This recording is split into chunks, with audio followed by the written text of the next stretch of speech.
I met another guy out there, and then a week or two later I heard that he and a friend of his had held another guy down and pulverized his left leg with a lead pipe, like just pulverized it. And the reason for that was that they thought that he was a snitch, and maybe he was. And instead of being shocked and horrified by that, although I certainly was, I thought, how in the world could you do that? Because I didn't think I could do that, eh? I didn't think that. I thought that there was a qualitative distinction between me and those people.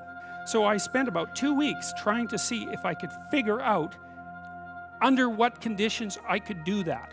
And it only took about 10 days for me to realize that not only could I do that, that it would be a hell of a lot easier than I thought it would be. And that's sort of where that wall between me and what Jung described as the shadow started to fall apart.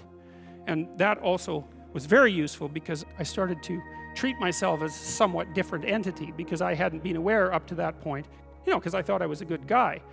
And there's no reason for me to think that, because you're not a good guy unless you've really made a bloody effort to be a good guy. You're just not. It's not easy. And so you're probably a moderately bad guy. And that's a long ways from being an absolutely horrible guy, but it's also a long ways from being a good guy. And so, but I had a little more respect for myself after that, because I also understood that there was a monstrous element to the human psyche that you needed to respect. And that was part of you, that you should regard yourself in some sense as a loaded weapon. About the same time, I guess it was because I was trying to figure out who I was and how that could be fixed. I started to pay very careful attention to what I was saying. I could feel a sort of split developing in my psyche, and one part was the, let's say, the old me that was talking a lot and that liked to argue and that liked ideas. And there was another part that was watching that part, like just with its eyes open and neutrally judging. And the part that was neutrally judging was watching the part that was talking and going, that isn't your idea. You don't really believe that. You don't really know what you're talking about. That isn't true. And I thought, that's really interesting. And that was happening to like 95% of what I was saying. So then I had this weird conundrum. It was like, well, which of these two things are me? Is it the part that's listening and saying, no, that's rubbish, that's a lie, you're doing that to impress people, you're just trying to win the argument, you know? Was that me, or was the part that was going about my normal verbal business me?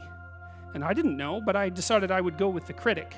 And then what I tried to do, what I learned to do, I think, was to stop saying things that made me weak.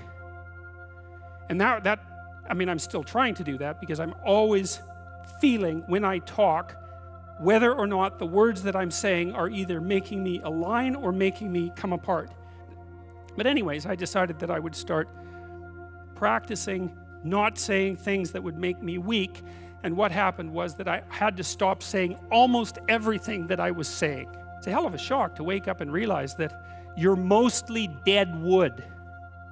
It's a shock.